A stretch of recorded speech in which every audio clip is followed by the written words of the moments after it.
Hello Yanadi చలో Nellore April 14వ తేదీన నెల్లూరులో సెయింట్ వర్గీకరణ భేరీ కేసీ పెంచలయ్య యానాది వెల్లడి.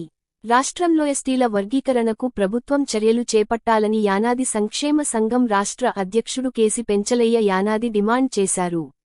శనివారం నెల్లూరులోని వెన్నెలకంటి రాఘవయ్య భవన్ ఏర్పాటు చేసిన విలేకరుల సమావేశంలో ఆయన గోడ పత్రికను విడుదల చేసి మాట్లాడారు. రాష్ట్రంలో 37 లక్షల గిరిజన జనాభాలో 10 లక్షలు యానాది జనాభా 30% ముందంజలో ఉందని తెలిపారు. ఆర్థికంగా రాజకీయంగా సామాజికపరంగా వెనుకబడి ఉందని అందుకు ప్రత్యేక వర్గీకరణ అవసరమని పేర్కొన్నారు.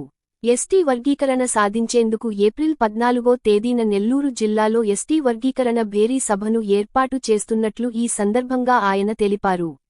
ఎస్టీ వర్గీకరణ భేరీ సభకు పెద్ద సంఖ్యలో యానాదులు పాల్గొని విజయవంతం చేయాలని ఆయన పిలుపునిచ్చారు. తొలుత వెన్నెలకంటి రాఘవయ్య భవన్ నుంచి వీఆర్సీ వరకు భారీ ర్యాలీ, అనంతరం టౌన్ హాల్ నందు సభ జరుగుతుందన్నారు. యానాది గిరిజన ఉద్యోగుల సంఘం రాష్ట్ర అధ్యక్షులు చేవూరు సుబ్బారావు యానాది మాట్లాడుతూ సెయింట్ వర్గీకరణ భేరీకి తామంతా సంఘీభావం తెలియజేస్తున్నట్లు ప్రకటించారు. ఈ కార్యక్రమంలో రాష్ట్ర అధ్యక్షులు కేసీ పెంచలయ్య, ఉద్యోగుల సంఘం రాష్ట్ర అధ్యక్షులు చేవూరు సుబ్బారావు, జిల్లా చైర్మన్ రాపూరు కృష్ణయ్య, జిల్లా అధ్యక్షులు మానికల మురళి, మహిళా అధ్యక్షురాలు చెంబెటి ఉష, నగర అధ్యక్షురాలు కల్లూరు వరలక్ష్మి, రాష్ట్ర ఆర్గనైజింగ్ సెక్రటరీ తిరివీధి సతీష్ చంద్ర, కల్లూరు పెంచల ప్రసాద్, వెంకట రమణ పాల్గొన్నారు.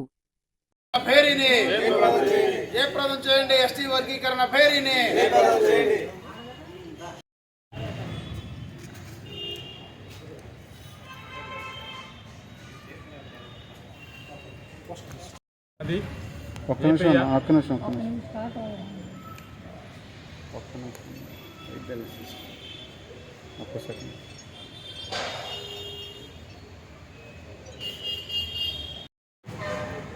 మీడియా మిత్రులందరూ కూడా నమస్కారం.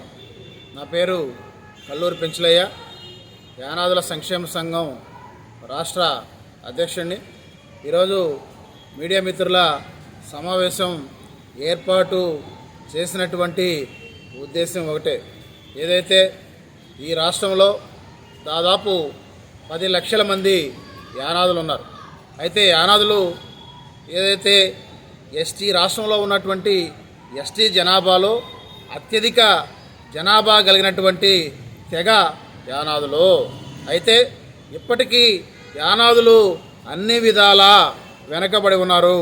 ఆర్థికంగా, సామాజికంగా, రాజకీయంగా వెనకబడి ఉన్నారు. ఈ నేపథ్యంలో గౌరవ సుప్రీంకోర్టు ఆగస్టులో ఒక జడ్జిమెంట్ ఇచ్చింది. ఏదైతే ఎస్సీ ఎస్టీ వర్గీకరణను రాష్ట్ర ప్రభుత్వాలు చేసుకోవచ్చని చెప్పి ఆ యొక్క సుప్రీంకోర్టు తీర్పులో పేర్కొన్నారు. అయితే రాష్ట్ర ప్రభుత్వము ఎస్సీ వర్గీకరణకు సంబంధించి చర్యలు తీసుకుంది, అసెంబ్లీలో బిల్ పెట్టింది. అయితే ఎస్టీ వర్గీకరణ విషయంలో మాత్రం ఇప్పటి వరకు ఎలాంటి చర్యలు తీసుకోలేదు. అందుకని మేము ఏదైతే ఎస్టీ వర్గీకరణ చేయడం ద్వారానే యానాదులకు న్యాయం జరుగుతుంది అనేటువంటి ఉద్దేశంతో ఏదైతే ఎస్టీ వర్గీకరణ చేయాలని చెప్పి డిమాండ్ చేస్తూ ఈ నెల ఏదైతే డాక్టర్ బిఆర్ అంబేద్కర్ గారి జయంతిని పురస్కరించుకొని ఈ నెల 14వ తేదీన నెల్లూరులోనే టౌన్ హాల్లో ఎస్టీ వర్గీకరణ భేరీ సభను నిర్వహిస్తూ ఉన్నాం. ఏదైతే సభకు ముందు ఇక్కడ నెల్లూరులోనే వెన్నెలకంటి రాఘవయ్య భవన్ నుంచి ఏదైతే వీఆర్సీ సెంటర్ వరకు భారీ ర్యాలీ నిర్వహిస్తూ ఉన్నాం. ఆ తర్వాత టౌన్ హాల్లో ఎస్టీ వర్గీకరణ భేరీ సభను నిర్వహిస్తూ ఉన్నాం. అందుకని మేము ఈ సందర్భంగా ఒకటే విజ్ఞప్తి చేస్తూ ఉన్నాం. ఈ రాష్ట్రంలో ఉన్నటువంటి యానాదులు, యువత, మహిళలు, ఉద్యోగులు పెద్ద ఎత్తున పాల్గొని ఏదైతే ఈ నెల 14వ తేదీన జరిగేటువంటి ఎస్టీ వర్గీకరణ భేరీని జయప్రదం చేయాలని చెప్పి మేము ఈ సందర్భంగా విజ్ఞప్తి చేస్తూ ఉన్నాం. అలాగే ప్రభుత్వాన్ని కూడా మేము ఒకటే కోరుతూ ఉన్నాం. అయ్యా, ఏదైతే ఎస్టీలకు సంబంధించి నిధుల వినియోగంలో అన్యాయం జరుగుతూ ఉంది, రాజకీయంగా అన్యాయం జరుగుతూ ఉంది, ఉపాధి పరంగా అన్యాయం జరుగుతూ ఉంది, విద్యా సంస్థల్లో సీట్ల కేటాయింపులో కూడా అన్యాయం జరుగుతూ ఉంది, రాజకీయంగా అన్యాయం జరుగుతూ ఉంది అనేటువంటి విషయాన్ని మేము ఈ సందర్భంగా తెలియజేస్తూ ఏదైతే కూటమి ప్రభుత్వాన్ని ఒకటే డిమాండ్ చేస్తూ ఉన్నాం. మీరు ఎస్సీ వర్గీకరణ చేశారు, దాంతోపాటు ఎస్టీ వర్గీకరణ కూడా చేయాలి. తద్వారా మాత్రమే ఇప్పటికీ అన్ని విధాల వెనుకబడి ఉన్నటువంటి యానాదులకు న్యాయం జరుగుతుందని చెప్పి మేము ఈ సందర్భంగా తెలియజేస్తూ ఎస్టీ వర్గీకరణ బేరీని జయప్రదం చేయాలని చెప్పి మేము కోరుతా ఉన్నాం. ఈ సందర్భంగా మేము కొన్ని విషయాలను ప్రభుత్వ దృష్టికి తీసుకొస్తా ఉన్నాం. ఈ రాష్ట్రంలో ఏదైతే 2011 జనాభా లెక్కల ప్రకారము ఈ రాష్ట్రంలో ఉండేటువంటి గిరిజన జనాభాలో 20% జనాభా యానాదులు ఉన్నారు. ఏదైతే మా లెక్కల ప్రకారము, ప్రస్తుత లెక్కల ప్రకారము 30% మంది గిరిజన జనాభాలో 30% మంది యానాదులు ఉన్నారు. కానీ నిధుల కేటాయింపులో కానీ నిధుల ఖర్చులో కానీ యానాదులకు అన్యాయం జరుగుతాయి.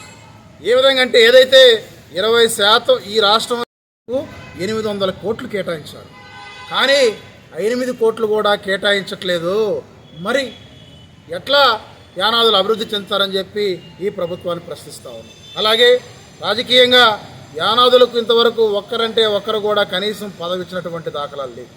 అలాగే విద్యా సంస్థల్లో, ఉద్యోగాల్లో, ఉపాధి అవకాశాల్లో ఏదైతే మెరుగ్గా ఉన్నటువంటి గిరిజన ఇతర తెగలు యానాదులకు రావాల్సినటువంటి ఫలాలను కూడా లబ్ధి పొందుతూ యానాదులకు రాజ్యాంగ ఫలాలు అందకుండా చేస్తూ ఉన్నారు. అందుకని ఏదైతే ప్రభుత్వము ఎస్సీ వలె ఎస్టీ వర్గీకరణ కూడా చేయాలని చెప్పి మేము విజ్ఞప్తి చేస్తూ ఏదైతే ఏప్రిల్ 14వ తేదీ జరిగేటువంటి ఎస్టీ వర్గీకరణ బేరీని జయప్రదం చేయాలని విజ్ఞప్తి చేస్తూ ఉన్నాం. ఏపీ యానాది గిరిజన ఉద్యోగుల సంఘం రాష్ట్ర అధ్యక్షుడిగా పనిచేస్తున్నాను. ఈరోజు పత్రికా విలేకరుల సమావేశం ఏర్పాటు చేసింది ఎందుకంటే ఈ నెల 14వ తేదీ నెల్లూరులో నక్కలాల సెంటర్ దగ్గర నుంచి విఆర్సీ సెంటర్ వరకు భారీ ఎత్తున ర్యాలీ నిర్వహిస్తూ అలాగే టౌన్ హాల్ నందు ఎస్టీ వర్గీకరణ బేరీ అని మహాసభను నిర్వహిస్తున్నాం. దాన్ని విజయవంతం చేయాలనే ఉద్దేశంతో ఈరోజు మా యానాది నాయకుల్ని, ఉద్యోగస్తుల్ని, యువతని అందరినీ కోరుకుంటూ చేస్తున్నాం. ముఖ్యంగా మేము ప్రభుత్వానికి చెప్పేది ఏంటంటే గిరిజనలో ఉన్నటువంటి 34 తెగలలో దాదాపు 90% కులాలు ఏజెన్సీ ప్రాంతాల్లో ఉన్నాయి. మిగతా 5-6 కులాలు ఈ మైదాన ప్రాంతంలో ఉన్నాయి. ఈ మైదాన ప్రాంతంలో ఉన్నటువంటి జనాభాలో అసలు గిరిజనుల మొత్తంలో కల్లా అత్యధిక జనాభా కలిగిన యానాదులు దగ్గర 11 లక్షల మంది ఉన్నారు. కానీ ఎక్కడ వేసిన గొంగలు అక్కడే ఉన్నారు.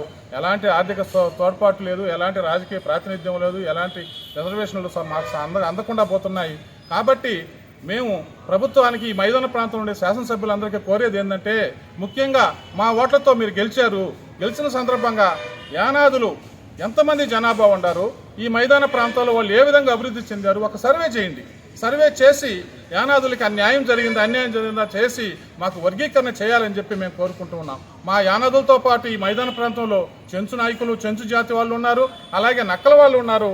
ఈ 3 జాతులు కూడా గిరిజనులు అందరికన్నా వెనుకబాటుతనంగా ఉన్నారు. కాబట్టి ఈ మైదాన ప్రాంతం ఉండే శాసనసభ్యులు అందరూ ప్రభుత్వానికి చెప్పి మా యొక్క న్యాయమైన కోరికను తీర్చి గౌరవం సుప్రీంకోర్టు ఇచ్చినటువంటి తీర్పు మేరకు ఎస్సీ వర్గీకరణతో పాటు ఎస్టీ వర్గీకరణ కూడా చేసి మాకు జిల్లాల వారీగా సర్వే చేసి జిల్లాలో ఎంతమంది యానాదులు ఉన్నారు, చెంచులు ఉన్నారు, నక్కల వాళ్ళు ఉన్నారు, గిరిజన జాతుల్లో ఎవరు అభివృద్ధి చెందారు, ఎవరు అభివృద్ధి చెందలేదు రీసర్వే చేసి మీరు మాకు న్యాయమైన కోరికను మాకు తీర్చాలని చెప్పి కోరుకుంటూ ఈ జరిగేటటువంటి ఎస్టీ వర్గీకరణ పేరుకి మా ఉద్యోగుల సంఘం పూర్తి సంఘీభావం ప్రకటిస్తుందని చెప్పి తెలియజేస్తున్నాం.